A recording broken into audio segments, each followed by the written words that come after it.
túmulo do rei Davi, que viveu 1000 anos antes da Era Comum.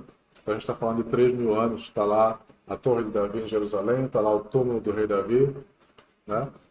Se você parar para pensar, Moisés viveu há 3.300 e poucos anos. Foi quando está registrado todos esses atos, inclusive do êxodo do Egito. Entre Moisés e Davi são 300 anos, basicamente. Até algumas pessoas falam, será que foi Moisés mesmo que escreveu a Torá? Será que tudo isso que aconteceu? Será que abriu o Mar Vermelho mesmo? Isso é uma história da carochinha, dizem, né? Mas veja, Davi, o rei Davi, que escreveu aí metade do livro de Salmos, trazendo poesias maravilhosas acerca da Torá, da lei de Moisés, e todos esses eventos que aconteceu com o povo judeu na época de Moisés, viveu 300 anos após Moisés. É como se eu, brasileiro, fosse dizer que Tiradentes, que tudo que aconteceu ali no Primeiro Império, não aconteceu. Fosse falar que, enfim, a Guerra do Paraguai é uma invenção aí que se fala. Então, a história judaica vem sendo chancelada geração após geração, né, durante esses milênios. Não é que a gente tem um livro que foi escrito há 4, 5 mil anos. É que os profetas, os sábios e esses reis que foram passando ao longo do tempo na história do povo judeu fez uma cadeia ininterrupta, né, até o momento que esse bastão foi passado aos sábios. E os sábios do povo de Israel foram conduzindo o povo até hoje. Então, tem famílias dentro do povo judeu hoje que têm a sua árvore genealógica que remontam a esses grandes sábios da antiguidade, ao rei Davi, por exemplo. De modo que a tradição judaica consegue ter, inclusive, informação de calendário, né? Quando é que aconteceu a saída do povo do Egito, né? Tem como dizer a você o dia, o mês e o ano. É Tisha B'Av. Tisha, em hebraico, significa 9. B'Av quer dizer em Av, ou no mês de Av. Av é o mês do calendário hebraico. Tisha B'Av quer dizer 9 de Av. É como se eu estivesse falando 9 de julho ou 9 de agosto. Uma data. Mas essa data ainda está por vir, ela está próxima. Ela se dará no nosso calendário gregoriano, no nosso calendário civil, no dia 13 de agosto. Por que a gente está falando hoje dessa data, 13 de agosto? Uma coisa que vocês precisam saber é que o calendário hebraico sempre precisa se fazer um cálculo para saber qual é a data que vai cair ano após ano, né? Então não dá para você sempre achar que vai ser no dia 13 de agosto. Todo ano muda, porque a quantidade de dias é diferente do calendário hebraico do calendário gregoriano, então todo ano há de se verificar qual é a data que vai cair.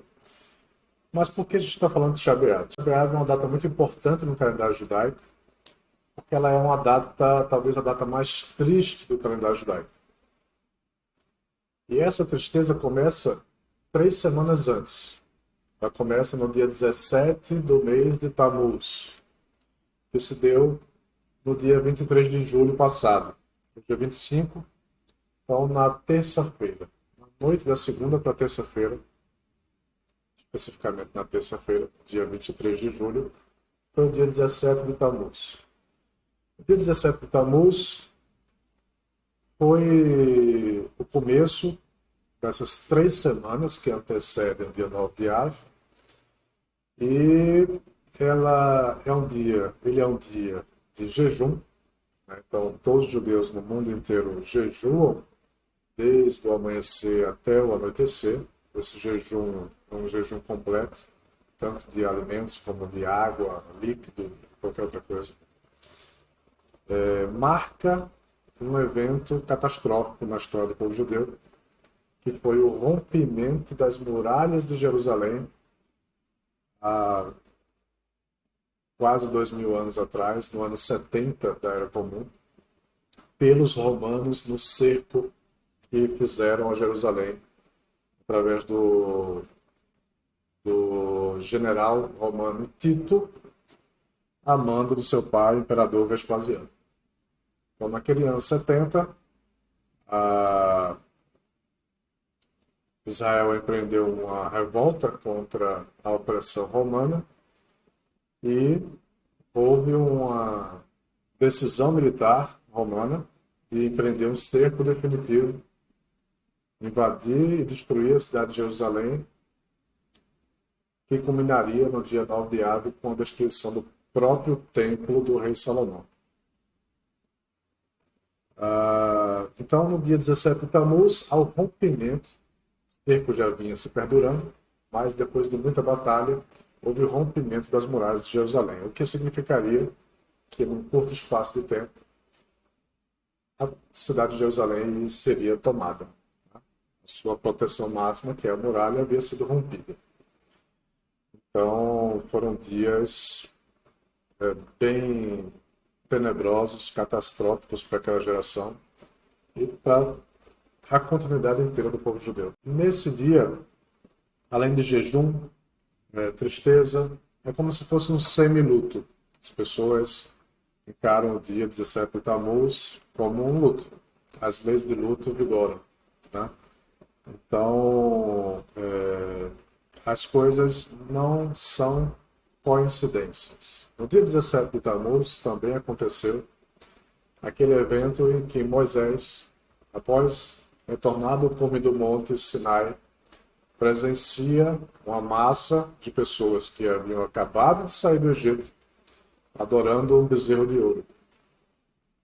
E ele ficou tão indignado e tão revoltado com aquela cena, que ele pegou as tábuas, as duas tábuas da lei que haviam sido escritas, e as jogou e quebrou. Então, esse dia também foi um dia muito ruim na história do povo judeu. Dia do bezerro de ouro, o dia da quebra das tábuas. Esse dia foi também dia 17 de Tammuz, registrado na história judaica. Então, é um período de 3 semanas muito grave, muito sério. Começa com alguns eventos muito fortes, né, muito tristes, e que se perduram até culminar nesse apogeu da destruição, que é a destruição do templo, né, sagrado.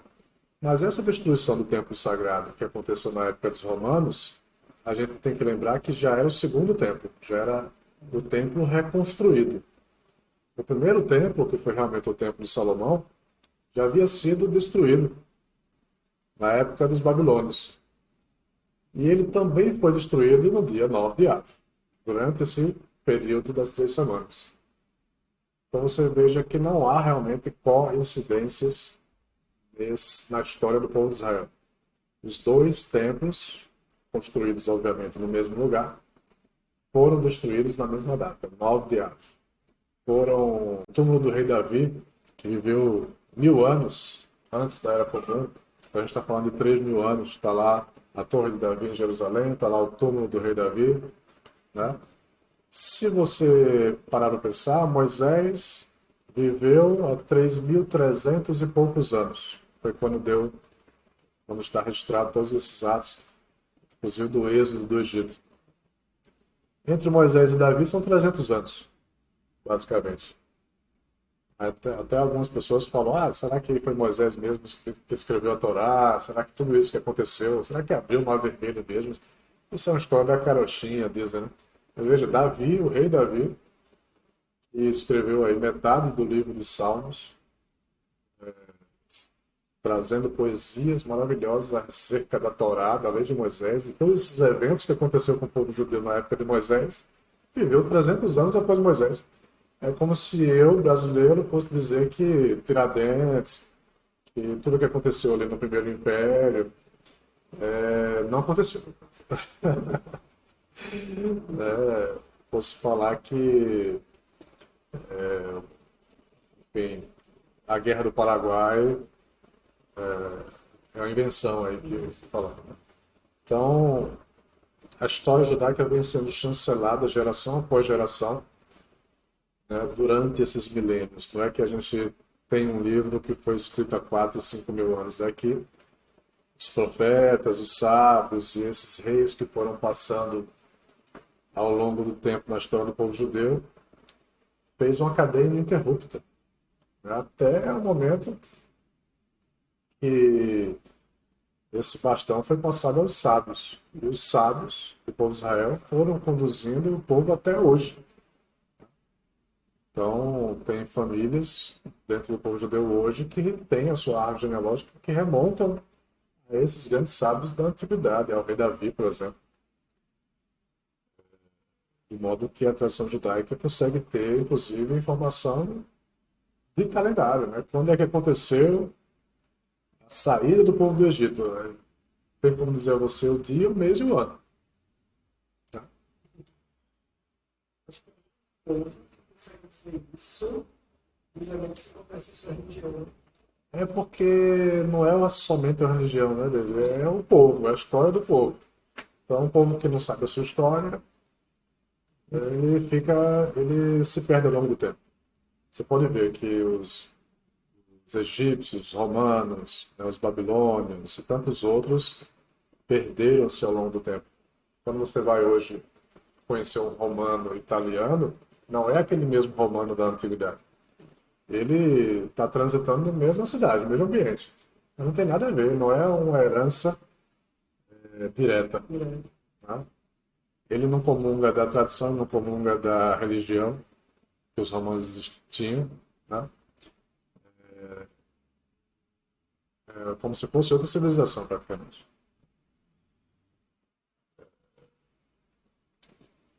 Tanto é que a gente pode perceber, veja bem, quem teria mais tradição para fazer o melhor vinho do mundo seriam os romanos.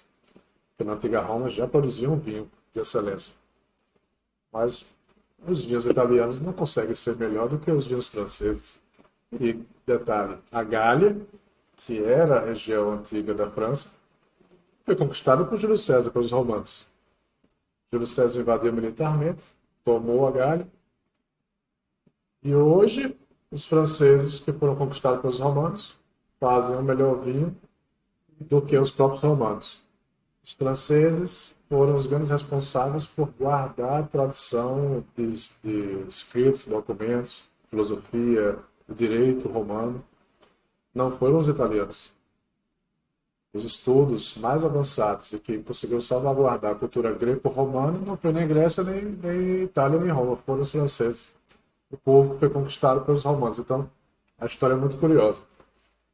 E isso dentro do povo judeu não foi assim, né? O próprio povo judeu preservou sua lei, preservou sua religião, toda a sua cultura e permaneceu fiel a ela até hoje. Então, esse período de 3 semanas nunca mudará, porque não é apenas um evento que marca historicamente o que aconteceu há 2.000 anos atrás, ou na destruição do primeiro templo há 2.500 anos atrás. Diz respeito a um evento que acontece anualmente, que impacta todo o povo judeu e que nós percebemos, digamos assim, a espiritualidade, o mundo espiritual mais pesado, mais perigoso. Então, por exemplo, nesse momento não se toma uma decisão de investimento. Se você tem alguma decisão de investimento para tomar, deixe para tomar depois de Tisha B'Av. Uma decisão que seja uma decisão importante,